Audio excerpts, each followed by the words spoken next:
No, Nana, I think the government are actually trying their best because they are, from a developer point of view, making it easier for developers like me to build more property.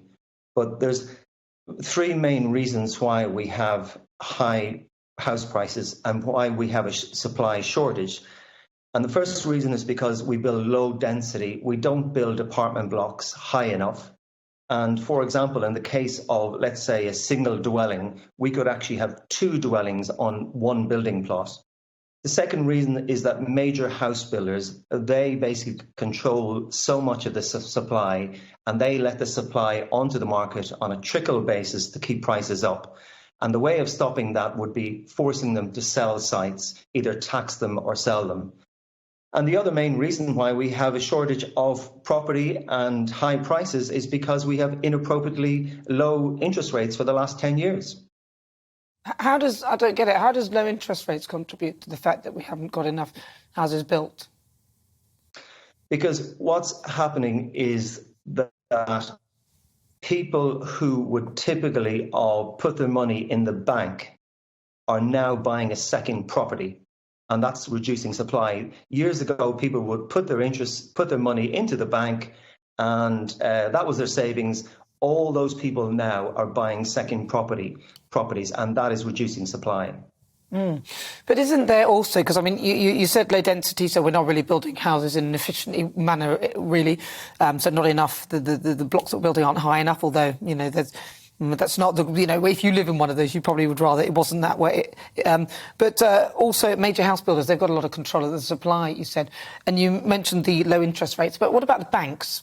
Because do you think that the way, especially after the property crash, after the subprime fiasco, do you think that actually part of it is because a lot of people can't actually get on the ladder, even though they could probably afford to buy a house?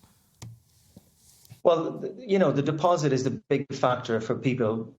Most people can't afford a deposit, unfortunately, and that's the biggest single contributing factor. But if the government makes it easier for people to afford a property, it creates even more demand, and it pushes up prices even higher.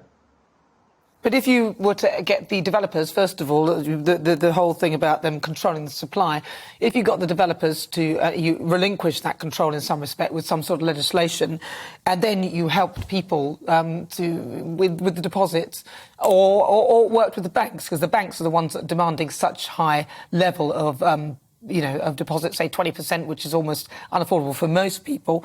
If you sort of made the developers supply more, and of course did that as well, wouldn't you increase the supply and also keep the cost down because the amount of supply would continue?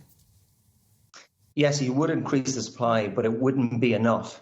So the fundamental problem is we don't build enough high-rise. Now, when I say the word high-rise, you immediately thought that was poor quality, and most of the high-rise is poor quality. So what we need to do is change the way we build high-rise to make those high-rise apartment blocks almost like homes. They should be like duplex apartments. They should have like features just like a normal home, so that normal people are attracted to these. Whereas at the moment, if you say you live in a flat, it's kind of like, seeing as a second-class thing. But that is the way they're built. And my vision for my area in Liverpool is that the local councils should embrace high-rise development, but high-quality development that attracts owner-occupiers and not just investments from overseas buying those properties.